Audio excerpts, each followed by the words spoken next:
الحمد للہ نحمدہ ونستعینہ ونستغفرہ ونؤمن بہ ونتوکل علیہ ونعوذ باللہ من الشیطان الرجیم بسم اللہ الرحمن الرحیم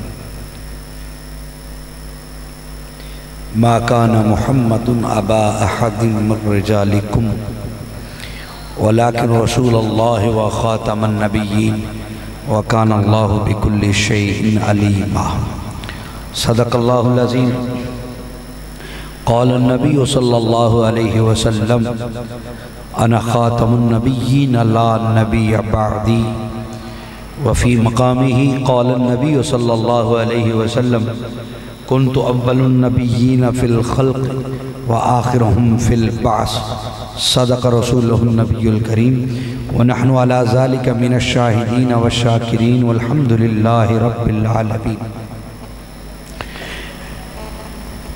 رب اشرح لی صدری ویسر لی عمری واحلل عقدۃ من لسانی یفقہوا قولی اما بعد یا رسول اللہ انظر حالنا یا حبیب اللہ اسمع قالنا اننی فی بحر غم مغرق خذ یدی یا سیدی سہل لنا اشکالنا یا سیدی سہل لنا اشکالنا یا سیدی سہل لنا اشکالنا قال اللہ تبارک و تعالی فی شان حبیبی مخبرا وعامرا ان اللہ وملائکتہ یصلون علی النبی یا ایھا الذین آمنوا صلوا علیہ وسلموا تسلیما الصلاة والسلام علیک یا سیدی یا رسول اللہ وعلی آلک وصحابک یا حبیب اللہ الصلاة والسلام علیک یا رحمت للعالمین وعلی آلک وصحابک واہل بیتک وبناتک ووالدیک یا خاتم النبیین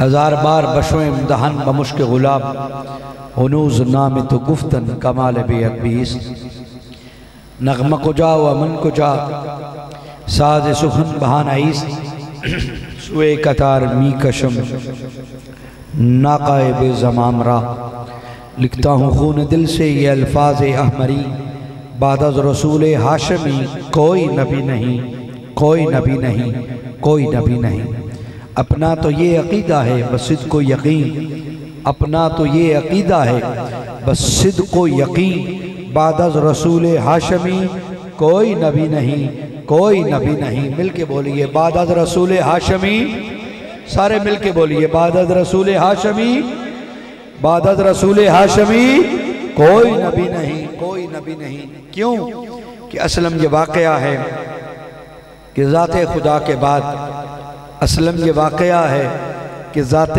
خدا کے بعد میرے نبی پہ ختم ہیں عظمت کے سلسلے اما بعد قابل صد احترام بزرگوں عزیز دوستوں نوجوان ساتھیوں تحریک ختم نبوت کے جال و شمع رسالت کے پروانوں تحریک لبیک یا رسول اللہ کے متوالوں قابل قدر بزرگوں دوستوں پیارے بچوں مالک حقیقی کا شکر ہے کہ اس نے ہمیں جہاں لا تعداد نعمتوں سے نوازا وہاں اپنے پیارے محبوب خاتم النبیین صلی اللہ علیہ وآلہ وسلم کا امتی پیدا فرما کر احسان عظیم فرمایا اور لا تعداد درود و سلام کے تحائف اس پاک بارگاہ میں ہدیتاً تحفتاً نذرانتاً پیش کرتے ہیں جو ہم گناہگاروں اور سیاہکاروں کے لیے رحمت للعالمین اور شفیع المذنبین بن کر تشریف لائے گرام قدر حاضرین و سامعین آج کی یہ مبارک محفل پاک ختم نبوت کانفرنس کے عنوان سے تعبیر ہے اور جس کی صدارت پیر طریقت رہبر شریعت حضرت قبلہ پیر سید افضال حسین شاہ صاحب سیفی محمدی نقشبندی مجددی زیدہ مجدہو تحریک لبیک کے نامزد امیدوار نہیں بلکہ میں تو کہوں گا امن نے کیونکہ یہ معلوم حشر کو ہوگا معلوم کہ جیتا کون اور ہارا کون ہمارے جیتے ہی ہیں ہمارے ہمارے ایم این اے ہی ہیں، ہم دوسرے کو ایم این اے مانتے نہیں ہیں۔ ہمارے ایم این اے جو ہمارے قاص پر ہیں الحمدللہ پیر سید محمد افضال حسین شاہ صاحب، چند ہی لمحوں میں آپ اپنی مسند صدارت پہ جلوہ افروز ہوں گے۔ اور مجھ سے قبل انتہائی خوبصورت آواز میں آپ خطاب سماعت فرما رہے تھے، حضرت علامہ صاحب کا بڑا حسن انداز میں حضور علیہ السلام کے عشق میں صحابہ کا کردار اور صحابہ کی غیرت آپ کو سنا رہے تھے۔ چند لمحے میں نے بھی سماعت کیا، اور دیگر احباب ثناخوان نشیری لسان قراء حضرات،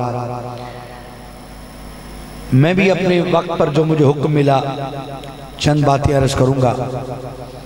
نہیں معلوم آپ کس ذوق میں بیٹھے ہو، موضوع ختم نبوت ہے اور اسی پہ چند باتیں عرض کروں گا۔ اگر آپ توجہ کریں گے تو بات آگے بڑھ جائے گی، اور اگر آپ نے چاہا کہ بالکل مختصر ہو، موسم کی حدت اگر زیادہ متاثر کیا آپ کو، تو میں آپ کی کیفیت کو دیکھتے ہوئے کوشش کروں گا کہ اختصار کی جانب رہوں۔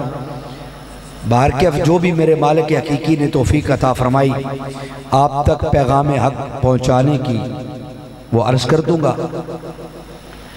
حاضرین محترم، عقیدہ ختم نبوت اسلام کا بنیادی عقیدہ ہے۔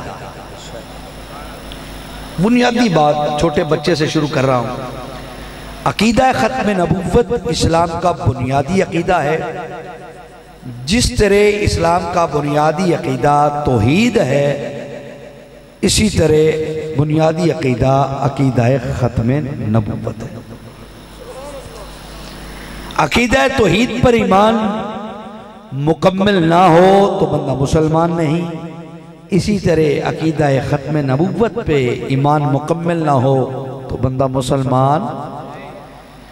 جتنا ضروری اہم قرآن کی روشنی میں عقیدہ توحید ہے، اتنا ہی اہم اور ضروری عقیدہ قرآن کی روشنی میں ختم نبوت ہے۔ دو باتیں، عقیدہ توحید کیا ہے؟ حضور اللہ کے آخری نبی ہیں۔ نہ عقیدہ توحید کیا ہے کہ اللہ ایک ہے۔ آپ جتنے لوگ بیٹھے ہو، بچے بھی، میں ایک سوال پوچھوں تو یقیناً آپ کو جواب آنا چاہیے اور آپ کو جواب دیں گے۔ اللہ کتنے ہیں؟ تاکہ موسم کی حدت بھی پریشان نہیں کرے گی آپ کو، تھوڑا سا بات کرتے جائیں گے تو آسانی ہوگی۔ عقیدہ توحید میں یہ چار بنیادی ہیں، ویسے اس کے لوازمات اور بھی ہیں لیکن بنیادی چار ہیں۔ اللہ کتنے ہیں؟ مل کے بولیے، اللہ کتنے ہیں؟ جو بندہ کہے کہ اللہ دو ہیں وہ مسلمان ہے؟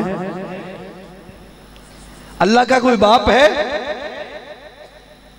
جو کہے کہ میں اللہ کو ایک مانتا ہوں لیکن اس کا باپ بھی مانتا ہوں، وہ بندہ مسلمان ہے یا مشرک؟ تو جو کہے کہ میں اللہ کو ایک مانتا ہوں، وحدہ بھی مانتا ہوں، بے مثل و بے مثال بھی مانتا ہوں، لیکن اللہ کا بیٹا بھی مانتا ہوں، وہ بندہ مشرک ہے یا مسلمان ہے؟ مشرک ہے۔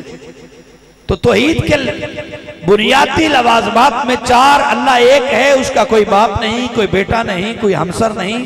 مختصر سورہ اخلاص، قل هو اللہ احد اللہ الصمد لم یلد ولم یولد وَلَمْ يَقُلْ لَهُ كُفُوًا أَحَدٌ۔ یہ توحید کا ماخذ ہے، یہ توحید کی جان ہے، یہ توحید کی پہچان ہے، یہ توحید کے چاروں چیزیں لوازم ہیں۔ اب توجہ کرنا، جس طرح عقیدہ توحید ماننا ضروری ہے، بالکل اسی طرح عقیدہ ختم نبوت ماننا ضروری ہے، اور وہ بھی بنیادی تین۔ توجہ کرنا کہ حضور اللہ کے آخری نبی ہیں۔ آخری آپ نے کہنا ہے، حضور اللہ کے آخری نبی ہیں، سارے نہیں بولے۔ ختم نبوت کا عقیدہ الحمدللہ سب کا ہے، لیکن حاضری سب نہیں لگوا رہے۔ بولیے ذرا، حضور اللہ کے آخری نبی، حضور اللہ کے، حضور کے بعد کوئی نبی پیدا نہیں ہوگا۔ حضور کے بعد کوئی نبی، یہ نہیں کہنا کہ کوئی آئے گا نہیں، یہ نہیں کہنا آئے گا نہیں، یہ لفظ نہیں کہنا، کہنا حضور کے بعد کوئی نبی پیدا نہیں ہوگا۔ پھر بولیے، حضور کے بعد کوئی نبی، پھر بولیے، حضور کے بعد کوئی نبی پیدا نہیں ہوگا۔ اور تیسری بات ہے، جو پیدا ہو کر دعویٰ کرے کہ میں نبی ہوں میں رسول ہوں وہ شخص کافر ہے۔ اب بولیے جو حضور دعویٰ کرے کہ میں نبی ہوں میں رسول ہوں وہ شخص کون ہے؟ بولو کون ہے؟ پھر بولیے کون ہے؟ کھڑے ہو کر استقبال کیجئے قبلہ شاہ صاحب صدر محفل تشریف لائیں۔